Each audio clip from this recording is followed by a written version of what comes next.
네, 오늘 하나님 말씀은 우리 마태복음 14장 22절부터 27절까지의 말씀을 가지고 우리 안심하라, 나니 두려워하지 말라 라는 제목으로 함께 말씀을 좀 나누고자 합니다. 우리 오늘 본문 말씀의 상황들을 한번 전체적으로 한번 상황을 살펴보면요, 오늘 있었던 말씀은 오병이어의 이 놀라운 이적들, 기적, 표적이 있고 난 이후의 사건입니다. 그래서 많은 이들이 모여서 함께 떡을 떼고 막 많은 음식들을 나누고 제자들이 분주하게 나누어 주었고, 또 그것을 다시 거두어 드리고 나서 이제 날이 어두워지고 이제 저녁이 될 때쯤이었기 때문에 많은 이들이 다시 집으로 돌아가야 되는 그러한 상황이었습니다. 그래서 제자들도 이제는 밥도 먹었고 하니 잠은 이슬이 내리기 전에 돌아가서 자야 되지 않겠냐는 이렇게 많은 사람들을 집으로 돌려보내는 그러한 일들이 막 일어나고 있던 상황 속에 아마도 오늘 우리가 본문을 읽어 보셨으니까 아시겠지만은 홀로 산에 기도하러 가시고 싶었던 것으로 보여집니다. 그래서 예수님이 심지어 제자들마저도 빨리 배를 타고 건너편으로 가게 하시고 예수님이 몸소 많은 이들을 재촉하여서 빨리 돌아가라고 그렇게 하는 상황이었습니다. 그러한 상황 속에 예수님이 많은 무리들을 집으로 돌려보내고 심지어 제자들도 배를 태워서 건너편으로 가게 하시고, 그리고 난 이후에 예수님이 홀로 산으로 기도하러 가셨습니다. 그렇게 기도하러 가신 상황 속에 이제 제자들이 배를 타고 갈릴리 호수를 건너는데 오늘 성경에서 나와 있듯이 바람을 거스름으로라고 성경은 말합니다. 하지만 요한복음이나 마가복음의 표현에 따르면 풍랑을 만나게 된다, 광풍을 만나게 된다. 그래서 배가 막 흔들리게 되고 그래서 고난을 당하였다라고 오늘 우리가 읽었던 성경은 말하고 있습니다. 그래서 그 고난 당하는 그 시간쯤이 아마 밤 사경, 그래서 우리가 생각하는 시간은 새벽에 한 3시부터 6시 사이 정도 되는 그 시간쯤에 예수님이 물 위를 걸어오게 됩니다. 그 모습을 봤던 제자들이 어떻게 합니까? 막 혼비백산하여서 정신이, 지금 배가 막 흔들리는 것도 막 두려운데 어떤 이가 물 위를 걸어오고 있는 초자연적인 현상이 막 나타나고 있으니 그들이 예수를 보고 사람으로 인지하지 못하고 유령이다라고 말을 하게 됩니다. 그래서 무서워 소리를 지르고 막 놀라고 있을 때 예수님이 배 가까이 오셔서 그 제자들에게 이야기합니다. 안심하라, 나니 두려워하지 말라. 그리고 우리가 이제 잘 알고 있는 베드로가 예수님에게 손을 내밀어 이제 걷고자 합니다 했을 때 예수님이 걸어라라고 할 때 물 위를 걷다가 바람을 보고 베드로가 물에 다시 빠지게 되고 예수님이 손을 내밀어서 그 베드로를 건져내시며 함께 배에 오르게 됩니다. 그러면서 이제 바람이 잠잠하여지는 사건이 오늘 우리가 읽었던 본문의 사건인데요. 오늘 이 본문의 사건은 마태복음에만 기록이 된 것이 아니라 마가복음과 요한복음에도 동일한 말씀이 기록되어 있습니다. 근데 마가복음하고 요한복음에는 이 베드로가 물 위를 걷는 이 사건에 대해서는 언급하고 있지는 않습니다. 오늘은 제가 여러분들과 이 베드로의 시점에 대해서 함께 나누고 고민하고자 하는 것이 아니라 그 베드로가 걷기 직전까지의 상황, 예수님이 오셨던 그 상황까지의 모습을 통하여서 우리가 함께 말씀을 좀 고민해보고 함께 은혜를 나누고자 합니다. 자, 먼저 우리가 오늘 이제 질문 한 가지가 들 겁니다. 여러분들 호수라는 개념을 잘 알고 계실 겁니다. 호수는 물론 들어오는 물길이 있겠죠. 강을 통해서 물이 들어오고 나가는 곳도 있고 이렇게 있는데 우리가 바라보는 호수는 크게 이렇게 태풍이 불지 않는 한, 정말 막 전국적인 태풍이 와가지고 바람이 막 크게 불지 않는 한 대다수 호수는 그렇게 크게 바람이 일지 않고 늘 잔잔한, 그래서 우리의 이미지 속의 호수는요 잔잔하고 바람이 불어도 그냥 살랑살랑 부는 산바람에 의해서 살랑살랑 부는 막 크게 막 파도가 치는 정도의 그러한 호수의 이미지는 없습니다. 근데 오늘 우리가 읽은 본문 말씀을 보면은 바람으로 인하여서 바람이 거스름으로 라고 되어 있고요. 또 마태복음 8장에도 예수님이 배에서 이 주무시는 사건 속에 우리가 익히 알고 있듯이 그때도 풍랑을 만났다라고 이야기하고, 누가복음은 그 상황을 갈릴리 호수에서 광풍을 만났다라고 말하고 있습니다.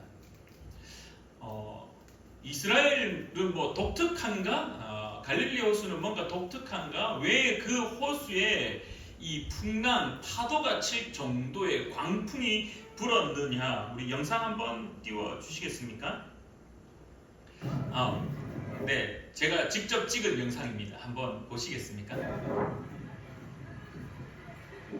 우리 처음부터 다시 한번 소리를 한번 들으셔야 되는데, 네, 다시 시작.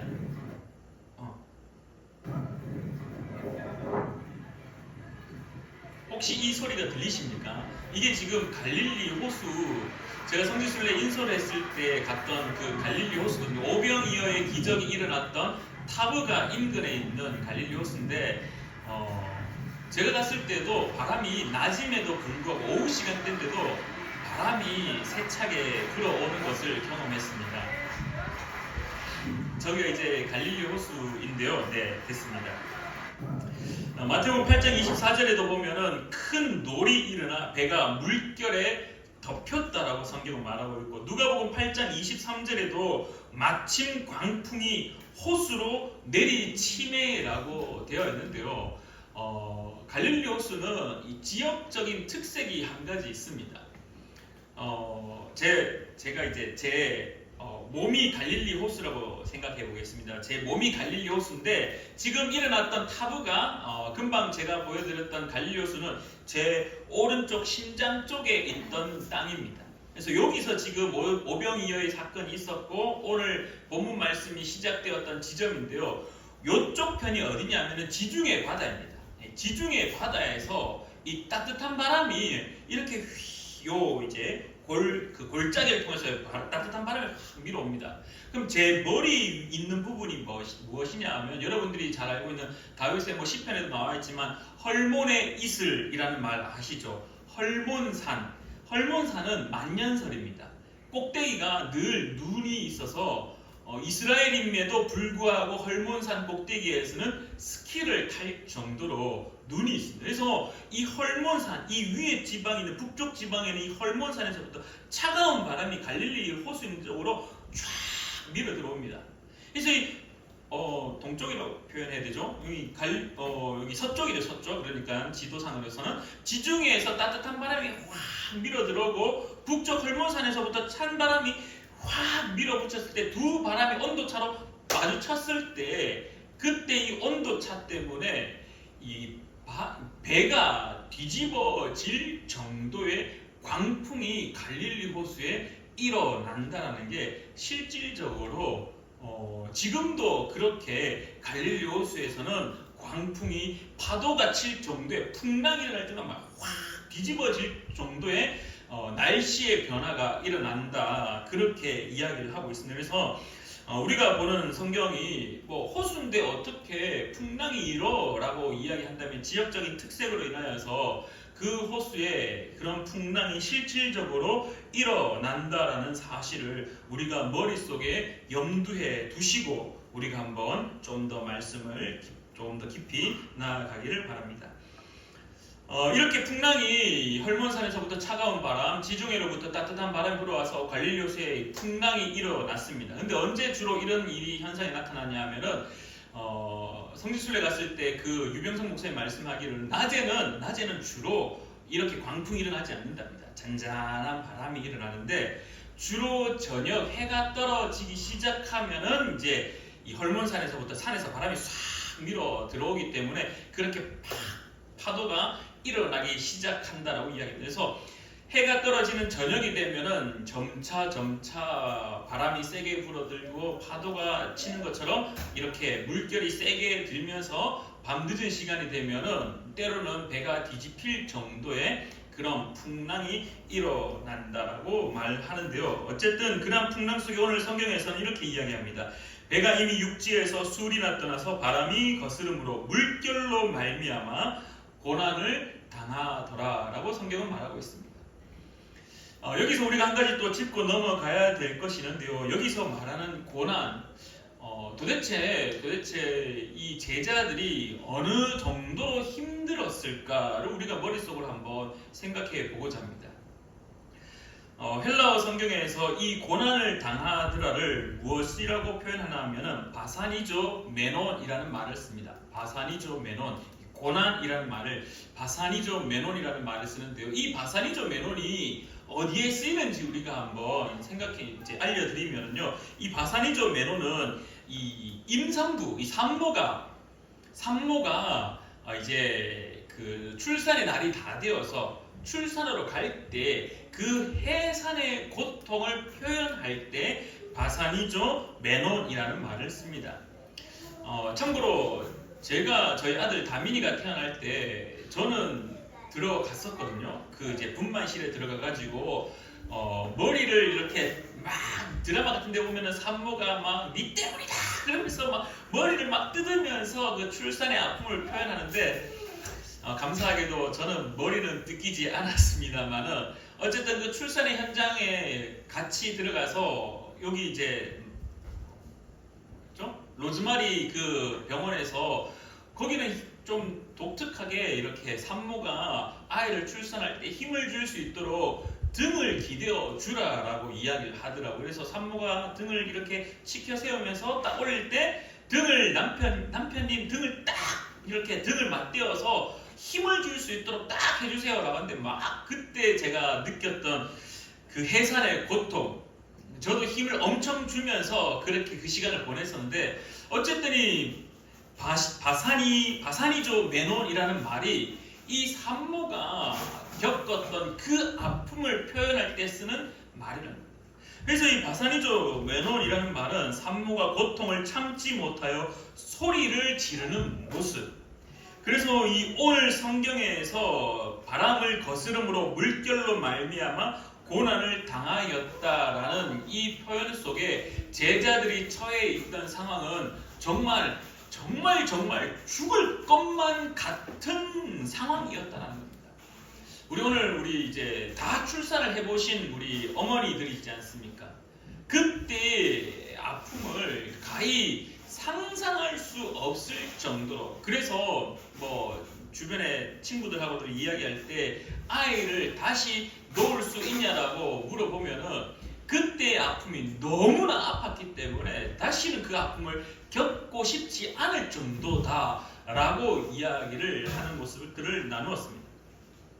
어쨌든 바사니조 메논은 그만큼 심각한 아픔, 그래서 오늘 성경에서 제자들이 겪고 있는 상황은 도저히 말로 설명할 수 없을 만큼의 아픔을 나타내고 있다는 겁니다.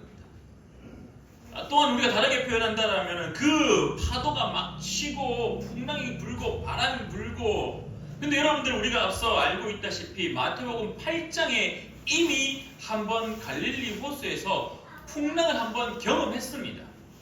예수님이 배에 주무시고 계실 때 그 파도가 누가복음 말씀에 따라 광풍이 불어서 막 파도가 쳐서, 그래서 선생님 우리가 지금 죽게 되었습니다, 막 좀 깨어서 우리를 좀 도와주십시오라고 말할 정도로 이미 이들은 풍랑을 한번 경험했습니다. 그렇다는 말은 우리가 한번 뭐 좀 유식한 말로 트라우마가 있는 상황입니다. 저도 조금 트라우마가 하나 있는데요. 땅이 흔들리는 거에 대한 트라우마가 있습니다. 제가 예전에 경주 포항에서 지진이 크게 한번 났었죠. 그래서 그때 막 경주 시내에 있던 뭐 상가의 유리문이 막 파괴되고 막 그래서 많은 사람들이 뭐 지금도 온전히 고쳐지지 않은 집으로 못 들어가 있는 그런 뉴스들이 간간히 나오고는 하는데요. 그때 제가 경산에 저희 학교 앞에 3주 아파트가 있습니다. 저희 후배가 3주 아파트에 살았는데 23층인가 22층인가 살았습니다. 24층이라네요. 24층에 살았는데 그때 지진을 그 24층에서 겪었습니다. 얼마나 크게 겪었냐 하면은 처음에 한번 휘청하는데 아파트 24층에 높이 있으니까 정말 건물이 무너질 정도로 휘청했습니다. 정말 너무 무서워서 두 번째 휘청할 때는 정말 막 다민이 소리를 지르며 귀중품이고 뭐고 아무것도 없이 다민이만 덜쳐안고 막 문으로 달려가가지고 정말 무식하게 엘리베이터 버튼을 누르고 그 원래는 그렇게 하면 안 된다 하더라고요. 엘리베이터가 지진 때문에 멈출 수 있고 갑자기 떨어질 수도 있기 때문에 계단으로 걸어 내려가는데 아무것도 모르니까 처음 경험하는 거니까 막 다민이 막 일단 덜추어 안고 막 그때 뭐 어린이집 다닐 그 시절이었습니다. 막 거기 있던 가족들하고 다 같이 막 뛰어서 막 달려가지고 엘리베이터 버튼 뭐 오도 안 하는데 막 그 모든 사람들이 막 다 누르면서 같이 그걸 타고 내려와가지고 영남신학대학교에 그 이제 운동장에 막 가가지고 이 어떻게 하나 이 어떻게 하나 건물이 무너지는 걸 아니까 막 그러면서 지진을 한번 경험했었는데 최근에 이제 책을 사기 위해서 교보문고에 저희 시내 동성로에 있는 교보문고에 갔는데요. 그 교보문고에 가서 책을 막 고르고 있는데 갑자기 교보문고 이 건물이 덩덩덩덩덩덩 막 흔들리는 겁니다. 덩덩덩덩덩 막 흔들리는 순간 가슴이 철렁하면서 이거 또 큰 지진이 아닌가 했는데 알고 보니까 지하철이 지나갈 때마다 그 지하철이 지나갈 때 그 흔들림이 이 내진 설계가 되어 있으니까 같이 이렇게 건물이 조금 흔들려야만이 오히려 더 안전하다라고 이야기를 하더라고요. 그러면서 그것이 흔들릴 때마다 저는 그때 그 트라우마, 그때 그 아픔들, 그 기억들이 너무나 생생하게 막 작용을 해가지고 뭔가 땅이 조금만 흔들려도 그때 그 기억이 확 살아납니다. 그래서 여전히 두렵습니다.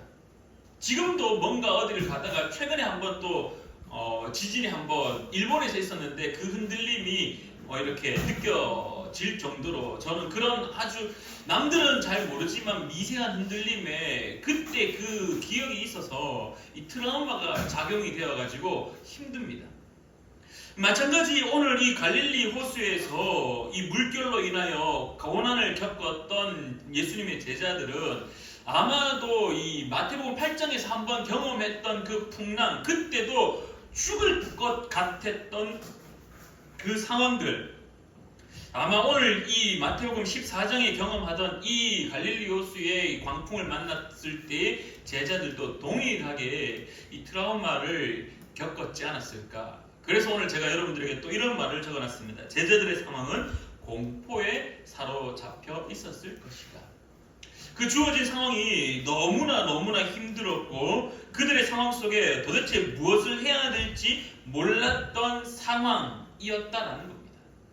근데 여러분들 여기서 우리가 또 한 가지 좀 또 놓치지 말아야 될 하나의 상식과도 같은 것이 있습니다. 무엇이냐면은 질문 하나 해보겠습니다.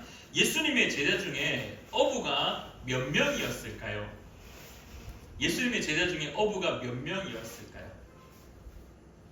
우리가 익히 잘 알고 있는 예수님의 제자 중에 어부가 5명이 있습니다. 5명. 마태복음에 등장하는 4명과 그 다음에 요한복음에 등장하는 1명이 있는데요. 누구냐 하면은 마태복음 4장 18절부터 22절까지 예수님이 이제 처음으로 이제 제자들을 부릅니다. 4명, 베드로와 요한과 야고보, 안드레 이렇게 부릅니다. 베드로의 형제 안드레, 그 다음에 야고보와 형제 요한을 4명을 부릅니다.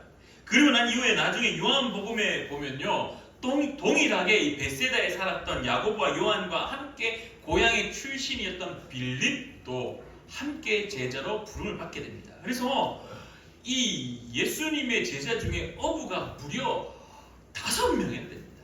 거의 절반에 가까운 제자들이 5명이 어부인데요. 여러분들 어부는 어떤 사람들입니까? 어부는 배를 타는 사람들입니다. 배를 타는 사람입니다. 배를 타고 노를 저어서 물고기를 잡는 사람입니다. 근데 이 갈릴리 호수의 상황들을 몰랐을까요? 라는 질문 앞에서는 이미 이들의 삶 속에는 갈릴리 바다의 호수의 광풍은 존재하는 것이었습니다. 알고 있는 것입니다. 익히 알고 있는 겁니다.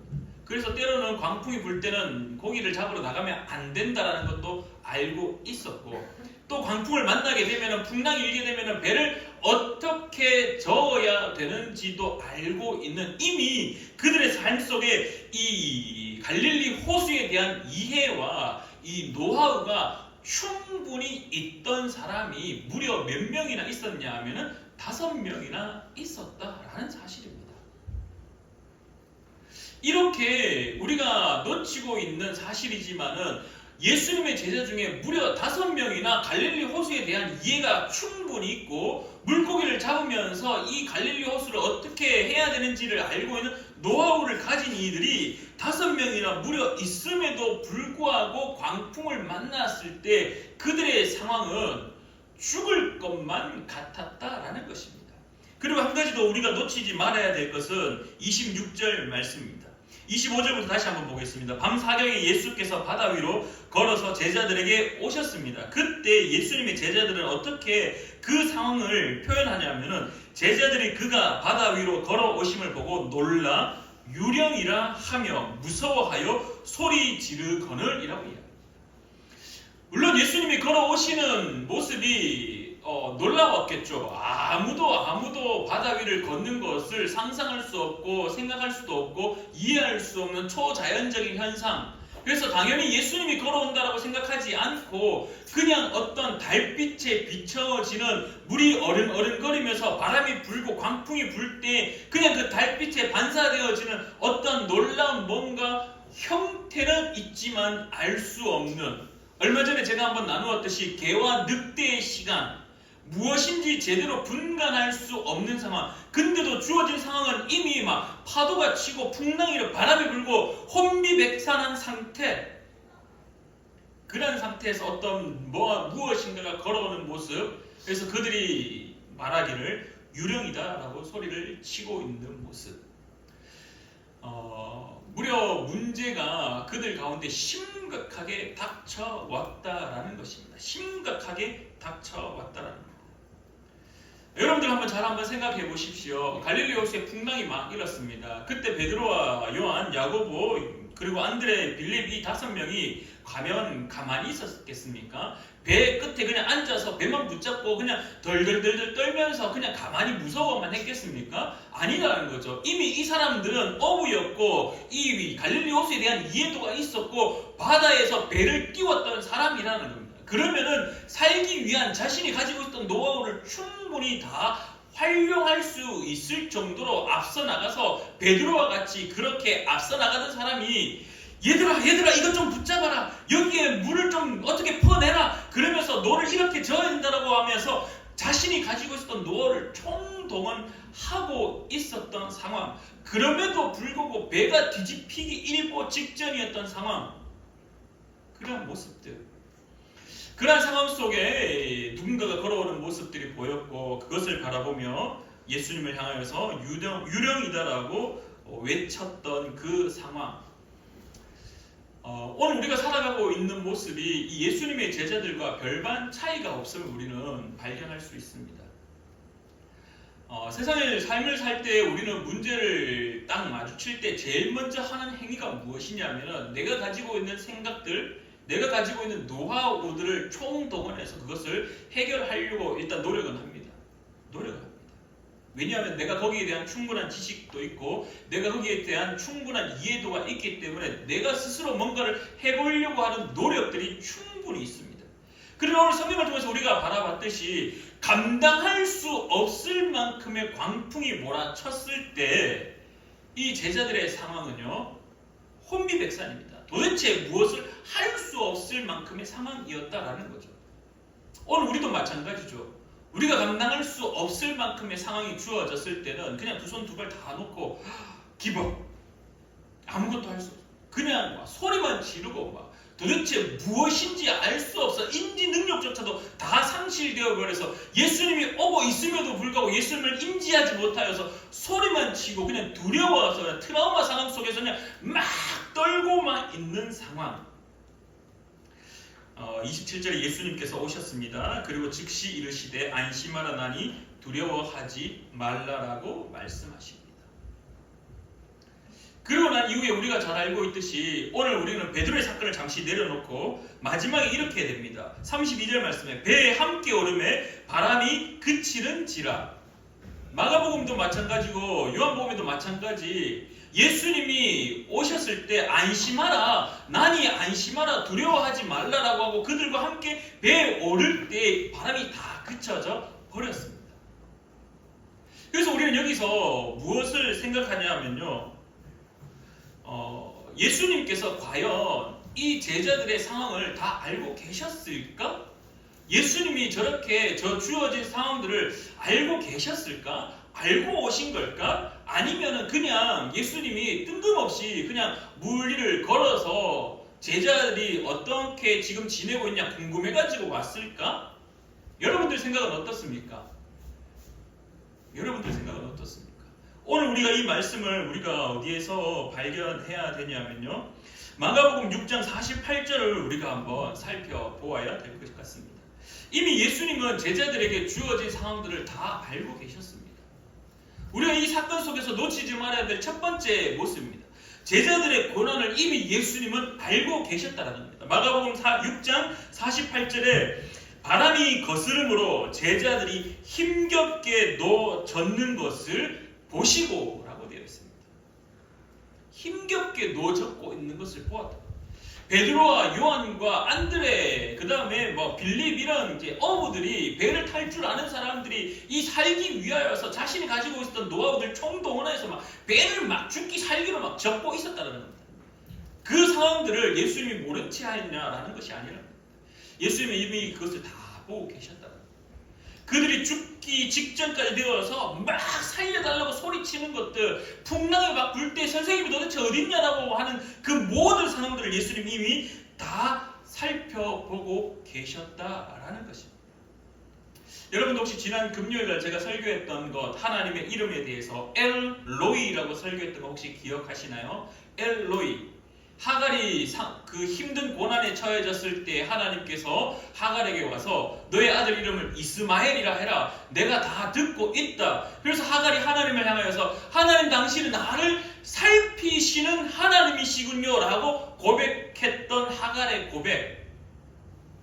예수님도 동일하게 오늘 이 갈릴리 호수 속에 고난을 당하고 있었던 제자들의 모든 상황들을 다 이미 보고 계셨다라는 겁니다. 이미 다 보고 계셨다는 겁니다. 자, 이제 그 예수님이 보고 계셔서 예수님이 오셨습니다. 그리고 난 이후에 예수님이 배 위에 오르셨을 때 바람이 그치고 잠잠해지셨습니다. 바람이 잠잠해졌습니다. 자, 이제 우리 말씀의 이제 마지막을 한번 다루어 보기를 원하는데요. 예수님이 살피시는 하나님으로서 우리의 상황을 이미 다, 제자들의 상황을 다 보고 계셨고, 그리고 난 다음에 우리의 머릿속에 이 문제 해결의 초점이 어디에 가 있냐면은 바람이 잠잠해진 것에 너무나 많은 초점이 가 있습니다. 바람이 잠잠해지는 것만이 여러분들 문제의 해결입니까? 오늘 사건에서 가장 중요한 것이 예수님 오셔서 난이 두려워하지 말라, 안심하라 라고 말했을 때, 그러고 난 다음에 우리의 모든 포커스는 어디에 가 있냐면 바람이 잠잠해져서 모든 사람들이 안전해진 것, 여기에 너무나 많은 무게를 두고 있습니다. 그래서 우리는 기도할 때 어떤 기도를 하냐면, 하나님, 내가 고난을 당했습니다. 하나님, 내가 이렇게 힘듭니다. 하나님, 광풍 가운데 서 있습니다. 죽을 것 같습니다. 하나님, 잠잠하게 하나님 말씀하셔서 이 문제가 해결될 수 있도록 도와주십시오 라고 기도합니다. 그리고 나서 우리가 신앙에 간증을 할 때 그 문제가 해결될 때 하나님이 이 문제를 해결해 주셨습니다에 대한 포커스가 너무나 많이 주어져 있다라는 것입니다. 근데 여러분들, 오늘 제가 여러분들과 함께 나누고 싶은 것은요, 문제 해결이 바람이 잠잠해지는 것만이 문제 해결이 아니다라는 것입니다. 첫 번째는 무엇이냐 하면 예수님이 들으셨다라는 겁니다. 예수님이 지켜보고 계셨다라는 겁니다. 이미 예수님은 힘겨워 젖는 상황들을, 힘겨워하고 있는 제자들의 상황들을, 죽을 것 같던 그들의 상황을, 소리치고 있었던 그들의 모습을 예수님은 육지에서부터 다 보고 계셨고 듣고 계셨다라는 것입니다. 우리 이것을 놓쳐서는 안 됩니다.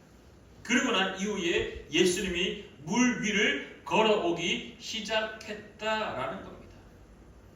물 위를 걸어오기 시작했다라는 겁니다. 여러분들, 우리가 생각했던 논리적인 상황이 아닙니다. 물 위를 걷는다는 것은요, 초자연적 현상이라는 겁니다. 초자연적 현상. 그리고 세 번째로 예수님이 자신을 드러내셨습니다. 근데 그냥 막 성경에서 오늘 이렇게 표현합니다. 27절에 놓쳐서는 안 되는 단어, 즉시라는 말씀을 하십니다. 즉시 이르시되. 그냥 예수님이, 성경의 저자가 보통 예수님 말씀하실 때 예수님께서 이르시되, 예수님께서 말씀하시되, 예전 성경은 예수께서 가라사대, 이런 말들, 그냥 예수님이 말씀하셨다 정도로 표현하는데, 오늘 성경에서는 예수께서 즉시 이르시되라고, 즉시라는 말을 하고 있다라는 겁니다. 우리에게 있어서 은혜는요, 무엇이냐 하면, 첫 번째로는 예수님이 지켜보고 계셨다. 예수님이 지켜보고 계셨다. 듣고 계셨다. 이미 우리의 상황들을 계속해서 주시하고 있다라는 겁니다. 시편의 저자가 고백합니다. 시편 121편에 이스라엘을 지키시는 자는 어떻게 합니까? 졸지도 아니하시고 주무시지도 아니하신다. 우리를 지키시는 예수 그리스도께서 우리를 어떻게 하느냐? 우리의 고난 가운데 있을지라도 여전히 우리를 계속해서 지켜보고 계신다. 그리고 난 이후에 예수님이 논리적으로 걸어오시는 것이 아니라, 그냥 우리가 생각할 수 있는 상황으로 걸어오시는 것이 아니라, 우리가 생각할 수 있는 배를 타고 배를 놓아져서 오시는 것이 아니라, 우리가 이해할 수 없는 초자연적인 방법을 동원해서 물 위를 걸어오셨다는 겁니다. 이해할 수 없는 상황 속에 또한 이해할 수 없는 모습으로 우리 가운데 오셨다라는 겁니다. 그리고 나서 예수님이 그들에게 자신을 즉시 드러내셨습니다. 나니 두려워하지 말라라고 말씀하시며 함께 하였다고 성경은 말하고 있습니다. 그리고 난 이후에 그 결과물이 무엇이냐? 바람이 잠잠해지는 것입니다. 여러분들, 은혜는요, 바람이 잠잠해지는 것에 있지 않습니다. 바람이 잠잠해지는 것만이 은혜가 아니다라는 거죠. 은혜는요, 예수님이 지켜보고 계시는 것부터 은혜입니다. 예수님이 지켜보고 계십니다. 지금도 여러분의 상황들을 예수님이 지켜보고 계십니다. 지금 여러분들을 향하여서 우리가 이해할 수 없는 모양으로 걸어오고 계십니다.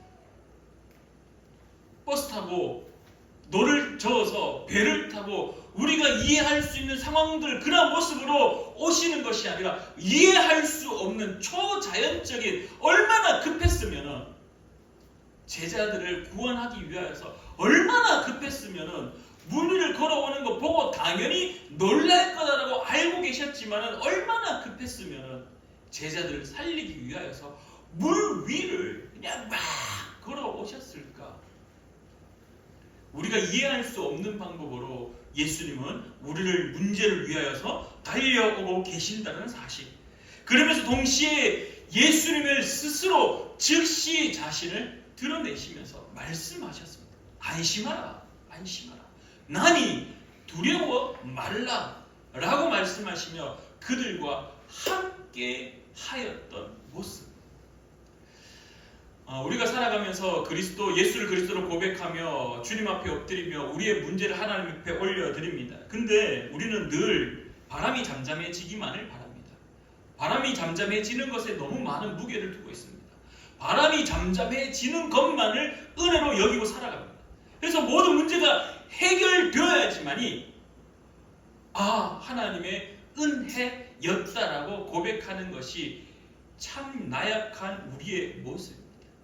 그러나 오늘 여러분들 말씀을 통해서 우리가 바라볼 수 있는 이 모든 예수님의 행동, 풍랑을 만났을 때 그 만났던 상황을 지켜보고 계셨던 예수님의 그 모습부터 시작하여 지켜보고 듣고 계셨고, 내가 저들을 구원하러 가야 되겠다라고 마음 먹고, 그리고 이해할 수 있는 방법이 아니라 모든 사람들이 이해할 수 없는 초자연적인 모습을 동원하시더라도, 그렇게 해서라도 제자를 구원하려고 달려가시는 그 모습, 그리고 와서 즉시 자신이 누구인지 밝히시며 나니 두려워하지 마라, 안심해라 라고 말씀하시며 그들과 함께하는 그 순간, 그 모든 것들이 다 은혜다라는 것이죠.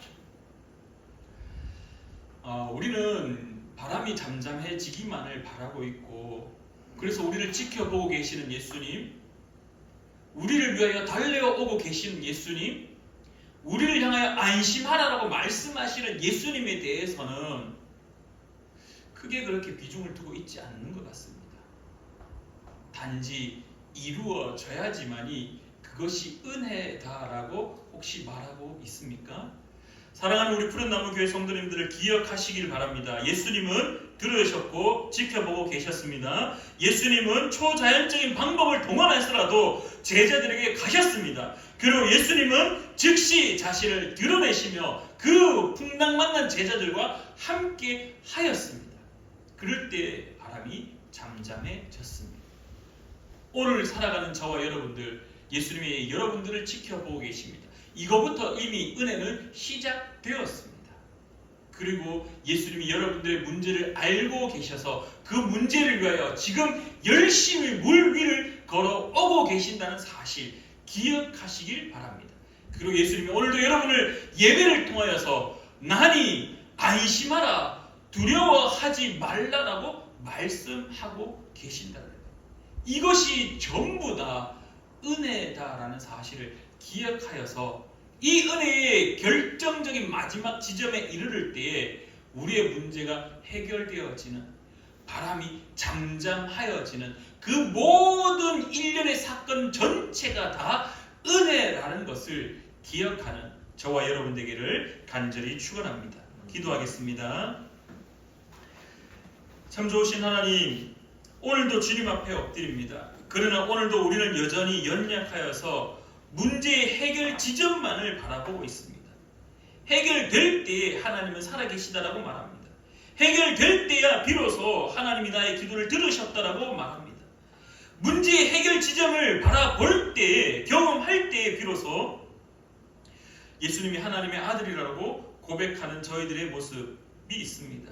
하나님 아버지, 이제 그 나약한 모습, 무지한 모습을 내려놓고 나의 모든 아픔과 슬픔과 고통과 힘든 모든 상황들을 이미 지켜보고 계시는 그 순간부터 은혜라는 사실을 기억해 하시고, 여전히 나의 문제를 위하여서 해결하고자 물 위를 걸어오셨던 그 예수 그리스도의 모습을 은혜로 여기며, 또한 즉시 우리에게 말씀하시는 안심하라, 나니 두려워하지 말라라고 말씀하셨던 그 모든 것들이 은혜임을, 또한 그리고 난 이후에 그 제자들과 함께하였던 예수님의 모습을 오늘 우리와 함께하시는 예수님의 모습까지 은혜로 여기며, 그 마지막 결정체로, 그 마지막 나타나는 현상으로 바람이 잠잠해지는 놀라운 은혜 또한 경험하는 자 될 수 있도록 주님 붙잡아 주시옵소서.